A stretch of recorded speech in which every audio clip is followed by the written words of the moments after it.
Okay, well, I will just open it up. I would say, let me see.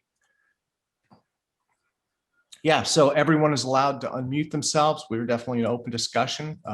Whatever you guys would like to talk about.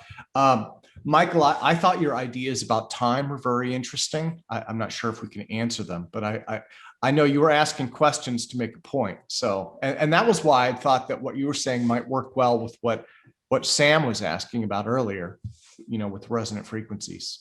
It looks like Sam may have disappeared. I couldn't really add too much to it. Not my area of expertise. But if anyone has anything to add to that, I need to go take a second break.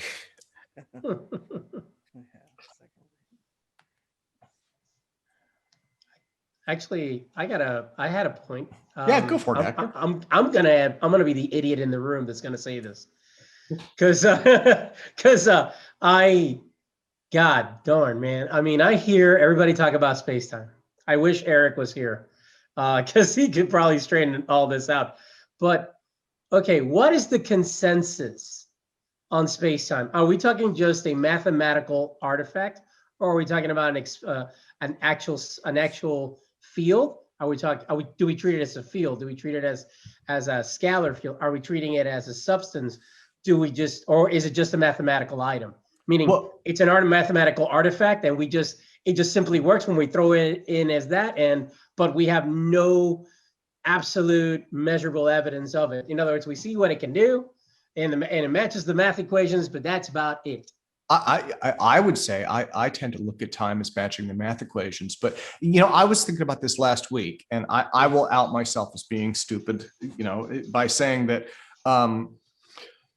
okay, so someone was talking about 4D space, right? We have four dimensions, time plus 3 dimensions, but then there's an issue with that. So from a mathematical perspective, each dimension gives you 1 degree of freedom, right? So time can go forward or backwards.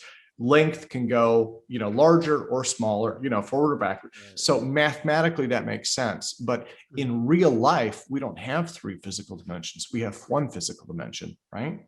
There's no clear delineation between height, length, and width. We use them all the time. But then the thing that occurred to me was, from a physics perspective, I'm not sure if physics has ever looked at it that way, and I was thinking, well, how would that change our approach? And the reason I bring this up is just to give you a more established example of this problem: displacement current. Maxwell's displacement current was simply seen as a mathematical artifact. It just worked.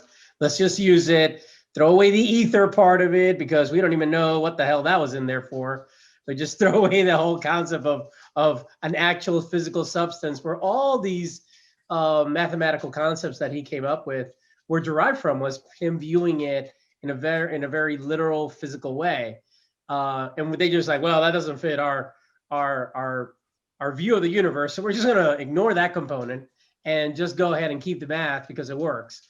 And I'm just thinking, are we looking at the same problem with space-time, where basically space is empty except for this one thing that, whenever we plug it into the equations, predicts this effect? And yeah, we'll see it as a geometry. It's well, wait a minute, does your geometry have a physical manifestation, or is it just because the math works, we assume it's there, but we have no direct evidence of its existence? We have a lot of words for ether too. We have quantum foam. We have exactly geometry of time space. Exactly. What we should call it is not ether. We'll call it not ether. Anything but ether. So I have a few comments on that too. At least I can kind of comment on one of the ways that we've tried to address some of our experiments, with the assumption that space itself is very much like, say, a magnetically permeable or an electrically permeable material. That, if you have an inductor, and let's say you have 2 coils of wire around it, if one of those coils is isolated and the second coil you give some power to, put a steady state DC current through it, that inductor now has less ability to hold a magnetic field, because some of its dipoles are already oriented, or all the dipoles are partially oriented as a result of the magnetic field that's present on it. Now, the second coil will measure a difference in inductance if you just measure it with a AC inductance meter. So we kind of extend the idea of optical properties, like the fact that light bends when it enters water or glass or anything like that, into the idea that space itself also has these optical light properties, and it is also a medium. that we can modify any one of those given properties individually or all at once as a system if we have interacting fields. Yeah, and that's basically kind of where I'm going with this, because in my mind, and I'm stupid that way, I just treat it as like a scalared field, meaning it's there like a pool. It's just occupying space, but it has no real vector. And so the vectorizations that we see will come from objects moving through it and interacting with it, but not in itself, meaning it's just there. You go through it, you float through it, you move through it, but it's not an actual vectored field like we're thinking of it. But it has to have it. A lot of things seem to point in the direction that it is something, because we derive, the dielectric constant and the permeability constant they're all derived from reference to the vacuum. And I was like, wait a minute, if the vacuum has one, then it's got to be a substance like the rest of these guys. It's absent of matter, but it has something in it. And we see Is it possible it's the only thing that's solid? The vacuum is actually the solid substance, and everything else is just energy being transmitted through it, so that when it comes into contact with it, it becomes visible. Whenever there's no energy, it becomes invisible, like a glass sphere. Dude, when you charge it, it releases light, but if you don't charge, no light. I'm under the belief almost that all matter is just basically condensed fields. Thanks to Heaviside's new equations, Heaviside Gibbs, right? We have this idea that photons don't interact, that electromagnetic fields don't interact. Yeah. They're separate. But then when you get into antenna physics and you ask any antenna engineer, tell me about near fields, they're going to tell you a whole lot of information that doesn't really make sense in the Heaviside Gibbs adaptation. And Correct. now we have something real, because it turns out these fields do interact at the extremely near geometry of the antenna. They actually form interesting shapes. They can build up on themselves. And when we get into metamaterial antenna physics, then we talk about things like faster than light transients of electromagnetic energy through that system. And none of this stuff is explained in the modern adaptations of the oversimplified and quite out of date equations that, unfortunately, if I will say, bastardized Maxwell. Yeah, no, quaternion is basically, it kicks most people's butts, so they just like, okay, the hell with that. We're just gonna make a simplify. We're gonna make the Cliff Note version of it. Exactly, and hey, it worked for electrical engineers for a long time. It does. Built a modern society with an electrical distribution grid because they could understand it. But it's time for that not to be taught in colleges. This is not the technology that's going to be relying on old equations. It needs new mathematics. I agree. I think we need to go back to the more complex version, because it was just far more rich in content than the oversimplified versions that we're using. Like you said, they work great for standard electrical engineering. You want to pass electrons from point A to point B and power, the grid and stuff like that, and make computers. That's fantastic. But outside of that scope, it really is limited to those scopes. It can't go any further. I was gonna say, the level of questions that are constantly coming up about all these different things, that the only way to get an answer would be to do testing. Yep. Is why I keep falling back to my research, which I'm that hammer that's constantly seeing everything that's a different problem as a nail, where if we just had the manufacturing capability, we could answer these questions. Because like, was it Mark or was it Jeremiah that was talking about it's not the money, it's the equipment? Oh yeah, it's the equipment. So if you had a 3D printer that was capable of reaching the level of manufacture that we see, not necessarily converting energy to matter, but the visible effect of, hey, I want this, so make me this thing, and then it's able to basically produce that thing for you. That would solve all those problems, wouldn't it? Experimental physics is definitely gives an insight, because I personally view, for example, I view mathematics. Here's the deal. I've been exposed to a lot of mathematicians, a lot of really good mathematical physicists, and they're brilliant. They're smart as hell. I wouldn't want to have to dedicate my time to that. It's like, no. I leave plumbing to the plumbers. So it's like, I may do a little plumbing, but I'm not going to do that. No, I'll leave plumbing to the plumbers. So it's the same thing there. But one of the things I've seen over and over in very mathematically dependent theoretical models for, like, especially for propulsion, is that you're trying to glean from an infinite amount of possibilities, okay? Because it will take you in infinite directions. You're trying to condense it down to a physical reality that you can test. And I'm the opposite. I'm the guy. I am my philosophy, and this is the way I roll. Is no, I first find a report of a physical reality, some kind of phenomenology that someone observed, and then I try to figure out, is it A, real? Can I replicate it? And then can I begin to model it? What is the best mathematical model that can be used to frame it in? And that's the way I go about it. I go about it 180 degrees. Find different. a way to solve the problem, and then once you find a solution, then start working from there to find the most efficient solution. Bingo. Okay. Bingo. I was gonna say the manufacturing question. Tori Bruno Yeah. has pointed that out, where basically they had a choice when they were building their rocket fuselages for NASA and everybody else, and that's that they can either build a kiln big enough that they can put the entire assembly inside of in order to anneal all of the material, or find a better way to join the material so that the annealing is not necessary, and thus they defaulted to using stir friction welding to weld the pieces together, because it doesn't generate the level of heat that like literally melting metal with just brute force would create, and thus you don't get all the crystalline and completely annealed and other areas that are what do you call it?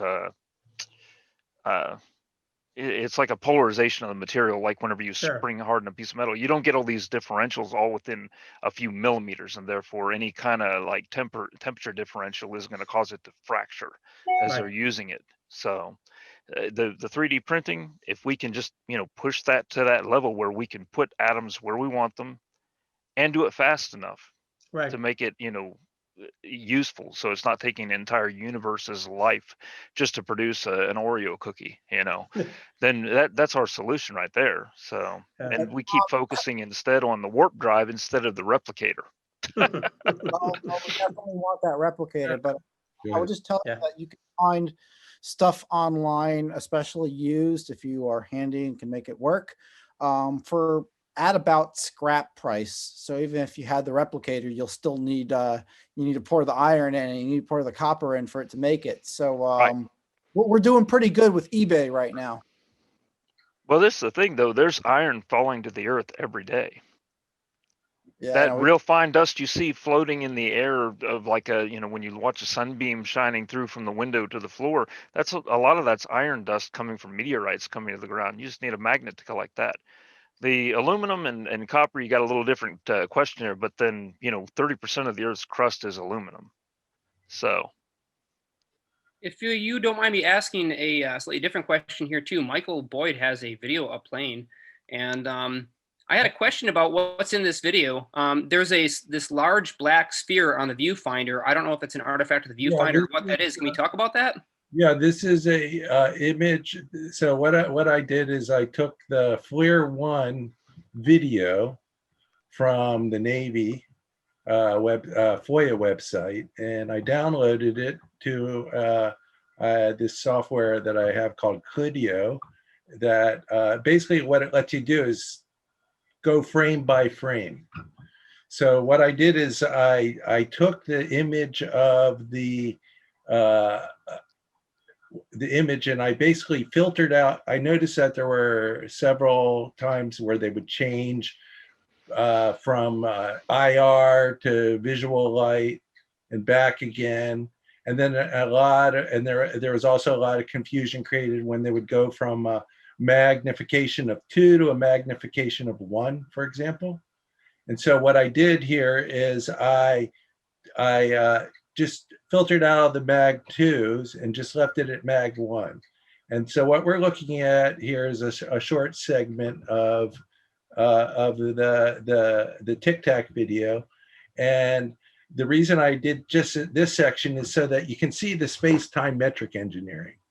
And so what you see over here at the top, this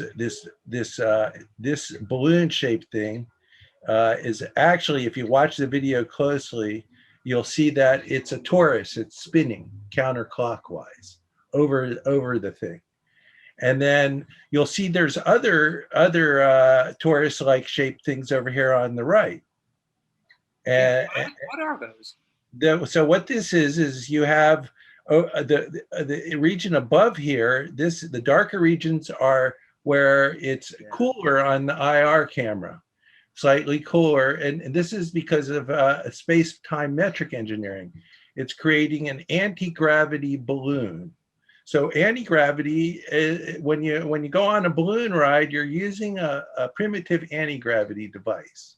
Essentially, the density of space-time in the balloon is lower than the density of the space-time outside the balloon because of the properties of the elements involved, and because of the helium, essentially. And so, but in the Tic Tac, this is what they're engineering the balloon, and that's what keeps the Tic Tac buoyant, so it's above. Now on the right there, you see these darker, these brighter regions. Okay, to the right there, a little up is another little circle spinning around, and that's a denser space-time. And then below it, on the right, is there a little more to the left, is another region, what I call the recombination regeneration region. In the semiconductor physics, there's this property, there's different mechanisms for charge transport, and one is called generation recombination. And basically what happens is it's where the protons and the electrons in the junction are exchanging charge. And so that's what I think this is. And then right to the left of that is this little dark region that's kind of egg-shaped, and that's spinning around too. And it's going clockwise, it looks like to me. So what I think this is the Tic Tacs creating not only the device that causes, they're engineering the space-time so that it can basically levitate. But then on the left here is the important part, is what I would call, this is the expanded space-time too. And so now I'm going to show you this next GIF, and you'll see how the warp works, how going to warp drive, or warp drive isn't really there. It's a worm. There's what they would call a wormhole on the left side, but it's not. Wormholes aren't like you think. It's not like a tunnel that opens up and you go down the tunnel like you see. If I was going to describe how it works, it's more like Back to the Future. Remember, in the back, the DeLorean would accelerate, I think it was to 88 miles per hour, and then it would pop into the future of the past. Yeah, but so the DeLorean can only go 85. So it was heading for expanded space-time. So now this next GIF, I'm going to show you an example of that. Okay, this is the same thing here. You can see I've added in the Tic Tac. Now you notice how it flashes. It's kind of like, think of a bow and arrow, where you're pulling the bow back, and when you let go, bingo, it takes off. Okay. Now the other thing that you'll notice is that the tracking device, how it's wiggling the way it is. We could blow up and see improve the quality of the image, which unfortunately I can't do. You would see that this Tic Tac is actually spinning. It's like going around in little loop-de-loops and heading as it heads over to the left. And the other thing you'll notice is, if you look at that number 1 there on the left, that's the magnification. So I kept the magnification at 1.0 there the whole time. Well, now notice the last frame of the Tic Tac before it disappears, it's stretched out quite a bit. So in expanded space-time, time goes faster and length stretches. I have a question about the appearance, though, because this is an interesting video clip here where the Tic Tac actually takes off out of the viewfinder, but these spheres tend to stay in place. How exactly are they staying in place relative to the craft moving if the craft itself is responsible for generating them? I don't understand what's okay, so you see this dark area, the dark sphere on the top, the light sphere on the right, and the kind of mid sphere with distortions or aberrations on the bottom right. So when this thing takes off to the left, those aberrations on the viewfinder, those hot and cold zones, don't tend to move with the craft. And I was just wondering your thoughts on. It moves, and then it kind of moves to a little bit to the left, and then it disappears, is what I would say. Would those areas in the atmosphere, if they were, if the craft suddenly moved out with some local field or some near field of its current space, but those areas were left hot or cold, you think these are just, leftover areas of the atmosphere that were, cold or hot or expanded? Yeah, well, the thermal effects are gonna, well, I don't know. The short answer is, I mean, I can only speculate, but I know that as I've explained, gravity propagates slower than the speed of light the closer you are to the surface of the Earth. So it could be just a type of frame dragging. I don't know. Mike, It could be that trying to focus on those things is the equivalent of trying to figure out how a sailboat works by focusing on the clouds behind it too. So now I have this other image I want to show you of where I basically. Michael, are these videos DoD approved or from another country? This video is the Navy's video. It's from back in 2011 or 12. No, this just came out.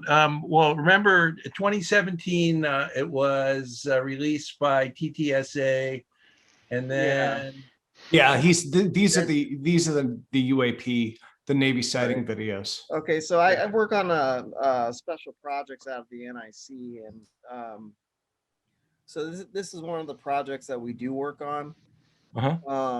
And I actually haven't seen this video, which was kind of interesting to me. But the way you're explaining it kind of makes some sense to what some of the other physicists I work with kind of are gearing towards what you're saying, which is actually kind of cool, to be honest. So now I don't know why it's not sharing my other thing here. Well, and I would say if you do work with sensitive materials, just be careful about what you share, because we do post all these on YouTube. So yeah, no, I'm this is all public. I used to work for defense contractors when I was working on infrared detectors and had clearances and stuff. But well, yeah, no, that's cool. The cool thing, Tim and all you guys, is just yesterday I had a 3-hour conversation with ThinkUTel, and they're looking to build a team of scientists and everything and all the assets that go with this stuff. So I thought that's all very interesting. That stuff that you guys are talking about today, after what Dr. Paul Murad was going with, and Mr. Sokol was talking about, and then you guys started talking about some of this stuff.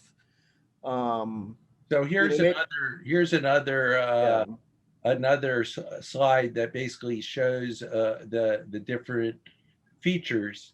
So one of my jobs is I'm an archaeologist. So in archaeology, that's cool. You talk about stuff that like humans make, like if you have a hearth or something, or a stove or something, that prehistoric stove, that's called a feature. So when we're looking at these things, these are features created by this tic tac. Right. So this kind of spells out what I was describing, and this isn't all my own theory. Basically, what I'm using is Hal Puthoff did a paper on space-time metrics engineering. Yeah, I work with them. Yeah. And so basically what I'm doing is saying, hey, here's I actually have nano gravity data. That's my invention is called the gravitational rectifier, the mass spin valve, and it uses nanobumps and nano pits to make nanogravity. Okay. And at some future date, I'd like to do a presentation for you guys. So basically what I'm doing here, though, is taking what I know about quantum gravitation and then applying it to what Hal describes in his papers, and then looking at the Tic Tac video and saying, hey, these features look like this. You follow? So that's basically what I'm trying to do, is take what we know and then try and figure out the physics of it. The other thing about the Tic Tac is what we do know is that around the Tic Tac, there is a gravitational field that circumferences and orbits around the aircraft or the aerial platform itself. How do we know that? And we can see it there. Yeah. And we can see that field below it. Yeah. How do we know that? How do we know that? Through some of the work that the physicists have done, and it's been approved through some of the other. I can't really say names. You mentioned Hal Puthoff before, but you mentioned Hal Puthoff before, that you work with him? Yes. How would they know that it's a gravitational field that's around the craft? How do they know? Yeah. Through a lot of physics and science and theoretical physics, And he actually calls it the vacuum energy. Based off of Einstein's theories and stuff, it might be wrong.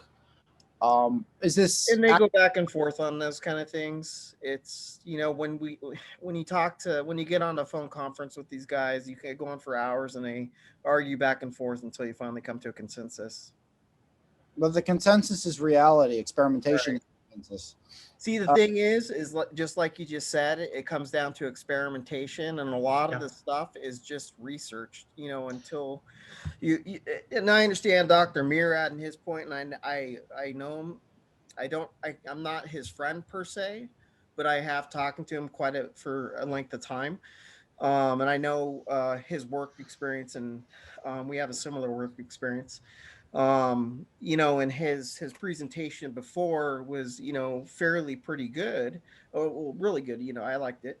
And to go into the Tic Tacs and stuff, which is something kind of new, and to work with the people that I work for, it's very interesting because a lot of these people, you do a lot of experimentation. I'm an experimentation kind of person. However, they're more in the stages of without blowing secrecy stuff, they're more in the stages of doing white papers and writing stuff up and drafting stuff up. They're not exactly into the experiments. You do. They've been doing that. You realize you're not the only one who's done this. I'm sorry. Well, okay, but I come from a world. I've been at this since. I've been involved with like government people doing this kind of stuff since like 1998 when I first went to Marshall Space Flight Center, and I was doing experiments using their gravimeter that they were using for the gravity shielding of Paletnikov, right? And I can tell you that I've seen groups like the one you're talking about being formed now, like so many I stopped counting. Right. And they all start this way, and they all start doing research.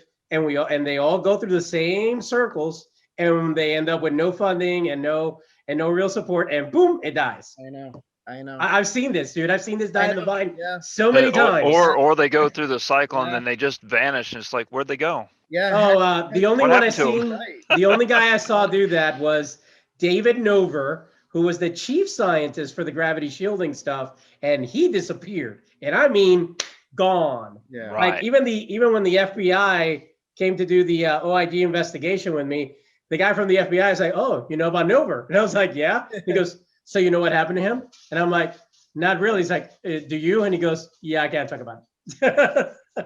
And that was it. Michael here sounds an awful lot like somebody I know named Ken, who used to do radar tech for the military before he finally got out after however many deployments he went through to stay in. Yeah. So that way he could basically retire, Yeah, but I'm telling you, everyone that I ever met, including Jess Sponable, who funded my research via DARPA and stuff like that, they all know there's something out there. They all know they are not allowed. They are not in the club. Okay. It's funny that you say that, because my last year and a half in the service, I worked with DARPA and DIA out of Northern California near SATCOM. Yeah. And they ran some of these projects, and Yeah. then to come back and work with like some of the, like, you know, Hal Putoff and some of those guys Yeah. that are just doing the, you know, white papers and paperwork, it's Yep. entirely different. It's like you have your junior enlisted club, and then you have your officers club. Yeah, yeah. Yeah. No, and that was the thing is like Sonny White, he met with he met with one of the big generals that was interested in this stuff from the what I call the warfighter side, which is what Right. we really were talking about. We're talking about the war side or fighter side of things, as Right. opposed to the Black projects. This is super special weapon system that we will never talk about unless the clock reaches zero and it's on. Yeah. So that's what we're talking about. Is like all these their club versus mine. When I was dealing with Boeing and those guys, I can tell you right now that we were like, no. We don't want an SA or NRO near this, because it'll just go into a black hole and we'll never see it again. Yeah. Right. So we make sure that we never talk to those guys about anything, because I had actually gone to the NRO. I was this close from getting a $6 million contract. Okay. And it was on the fly. The guy just like one of the guys across the table at the NRO says to this guy, I forget his name, and he goes, oh, so are you gonna fund it? He goes, yeah, sure, I'll fund it. Just like that, dude. Like it was like, I'll pull out my American Express card and I'll drop it. Yeah. And they had a lot of scientists on the pocket, a lot of Nobel Prize scientists. Yeah. Hey guys, I gotta take off, but I wanted to share this one last slide with you that it shows basically what frame dragging looks like from one of these nanobumps I made. So what happens is I have these little square nanobumps, and in this case, the nanobump's 32 nanometers tall. It's a little square, 10 microns by 10 microns, and it's spinning under this sensor called a GMR, which stands for giant magnetoresistor. Okay. It's the sensor that your hard drive uses to read data. Yeah, that's right. And so essentially what happens is because there's a sharp edge at the corner of the bump, using the right hand rule, as the bump edge is detected by the sensor, it creates an electromagnetic pulse. Okay. And on the left there is one of those electromagnetic pulses. On the other side of that broad pulse going down is another electromagnetic pulse going the opposite direction. That's where the edge of the bump goes down. In between is the what's called gravitomagnetic induction. That's the nanogravity signal. And another example, and then what the other thing so here's an example, the same thing. This shows my device, how I could figure out that it was a physical force as opposed to just a magnetic force. Okay. And you see, this is a cross-sectional view of my device. This on the back of this thing, it's called a slider. It's kind of looks like a sled, and as the disc is spinning, it basically rides over the surface of the disc. This is what's in your hard drive. On the back of it, I put a little piezoelectric crystal, and so if the slider actually physically moved, it would wiggle. And so what you see here is as the nanobump goes under, the signal on the left below the cross-sectional view, that's the actual readback signal from the slider. And so you can see it's like it's an undampened signal, like a spring being pulled down. It goes boing.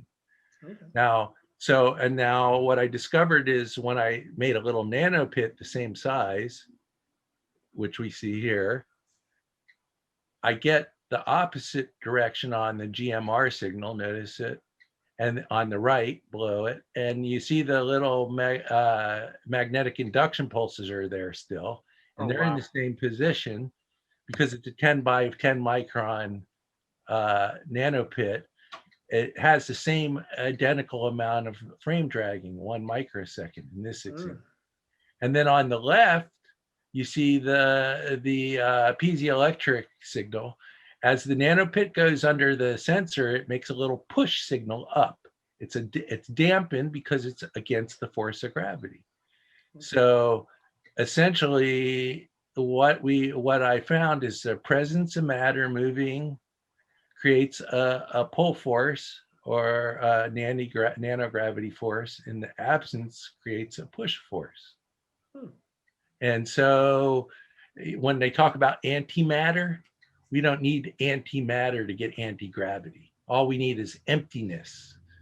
So, and that goes back to that discussion I was having with Mark earlier about how in the future, we're in expanded space-time where you know, it's like this, it's emptiness. The emptiness has energy and it's pushy as opposed to matter space where it pulls.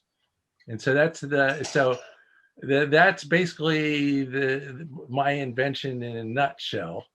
And I hope at some future date to give you guys a presentation and maybe talk about the theoretical implications, and maybe we could talk about the tic tac again. Yeah, before you go, Michael, can I ask you a question about this? Because you have here a material that has a pit of a very small size in it, and you detect this actual change, this gravitational change, and you detect it as an electrical signal on your PZT as well, which is super interesting. This reminds me very much. Signal. It's a magnetic. It's magnetics. It's a magnetic signal on your PZT. Right. Okay, no, on the PZT I don't detect electromagnetic. It's a physical force. It's right. Is the device you're showing? You have to wiggle the crystal to make that signal. Right. To clarify, the device you're showing here, is this on the same concept as an atomic force microscope? No, but I did use an atomic force microscope to verify the force field strength. So I have 3 patents, and if you guys are interested, I'll give you the link to the first one, and it shows all the stuff that was involved. I actually made these nano pits and nano bumps with a thing called a focused ion beam, which is an electron microscope that shoots ions. And I used the bumps are made of an anti-ferromagnetic material, tungsten. And tungsten has unique properties because, you know, they use tungsten in X-ray sources because it has it doesn't have a spectrum. It has a continuum of radiation. So it has real unique properties. So that's the metal I used to make the bumps. And the pits were made with a beryllium ion. That's awesome. What I wanted to ask you specifically, though, is about Victor Schomburger, which talks about cavitation structure effect, where tiny pits of a certain size and geometry within the surface of a material causes this type of effect when you, instead of move the material past a sensor quickly, instead you vibrate this material either back and forth or up and down, and it apparently produces a difference in the weight between one side and the other in this motion, where you have this one side of the material that's different than the other. Yeah, I could see. So essentially, what the difference between the AFM way, or in this case, what I use was called an MFM. It's where the cantilever tip has a ferromagnetic material plated on it. So it's actually, I used a special AFM tip to measure the magnetic force strength. And so essentially what you're doing is the same thing. It's, in this case, we're moving the disk, we're moving the sample. In the atomic force microscope, what you're doing is you're moving the cantilever tip and the sample still. There are certain kind of AFMs that where what's called the stage moves and the cantilever tip stays still. So, but it's essentially I think it's the same force that we're measuring. Yeah, I was just about to say, it sounds really very much like the same darn thing in a different context. That's awesome. It gives us something new to look into. And we've been having a lot of discussion on the email message board back and forth about Victor and chiral molecules dealing with high voltage forces and how those might actually affect the geometry of these tiny pits or valleys in material. there may be, in fact, a link between electric and magnetic fields and this geometry itself in terms of how it can interact to amplify the force. Some interesting things about the anti-gravity forces. There's been a lot of papers about anti-gravity in materials. And essentially, there's some recent ones where they're talking about frictionless movement of holes, or basically defects moving frictionlessly through a material. Wow, that's incredible. So can I ask you before you my go to hypothesis is that protons, when they're free, have a repulsive outer shell. And essentially that's what makes mobile protons behave the way they do. So empty space is full of protons. In fact, our Earth is being bombarded with protons all the time. Constantine Mile talks about that, and also talks about the effect of neutrinos on the Earth and its possible explanation of its apparent observed expansion over a very long period of time. Is there any way, before you go, can I please request that you take just a minute to post those patents in the chat so we can all get those links? We would really, really like to see all those patents, especially of yours and of anything that's related to us, because we're really here to learn. Okay, I did post a link to the one patent earlier, the one that I think is probably most relevant. Okay, so Michael, what I'm going to do, thank you for showing us that. And actually, I do want to have you back to present. I was pestering you about that. Let me stop your screen sharing. And then, so now we're back to normal screen. And someone raised their hand, Sean, and I'm not sure where Sean is now. Maybe he left the conference. Oh no, I just asked. I was going to ask him about the patent. That's all. I was just going to ask him for the patent number. No, I got it. I almost got it. Right on. Thanks, dude. Okay. Yeah, Michael, thank you very, very much for presenting that. That was one of the reasons I was excited to have you come to the conference, because I know that you've got a big continuous thread of research that you've been doing. Okay, so I put the link to my 2019 patent there. I don't know if you guys see it there in the chat. I see it. Thank you very much. I really appreciate you posting that. So, and then I got another thing that I'd like to share with you guys that before I go. Let me find this.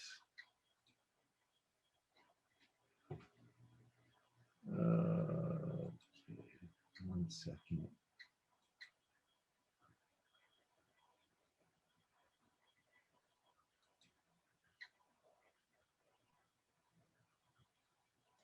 Okay, this is, I got it. Here we go.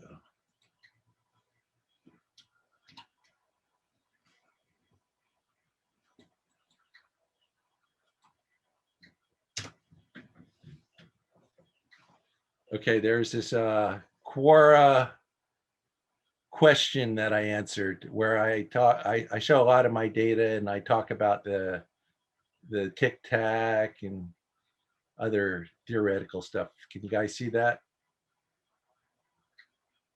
Okay. Yeah, I see that there. I just opened it up in a new tab so we can go through it later. Thank you. Yeah, but I got to go because my wife's we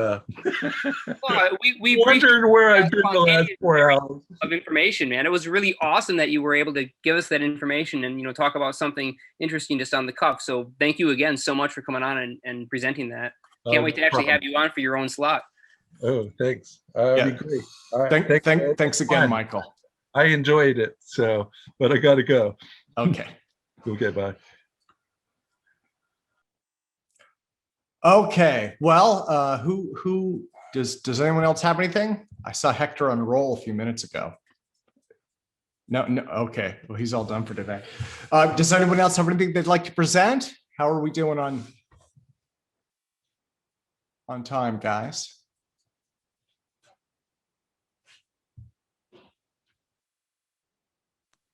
Well, we're down to 20, and it sounds like everyone's pretty silent. So I'd say let's stop recording and let's stop the live streams if we can, and let's just leave it open for a few minutes, just for open discussion that's not recorded and not logged. If anybody has things to say that they want outside the record, the public record.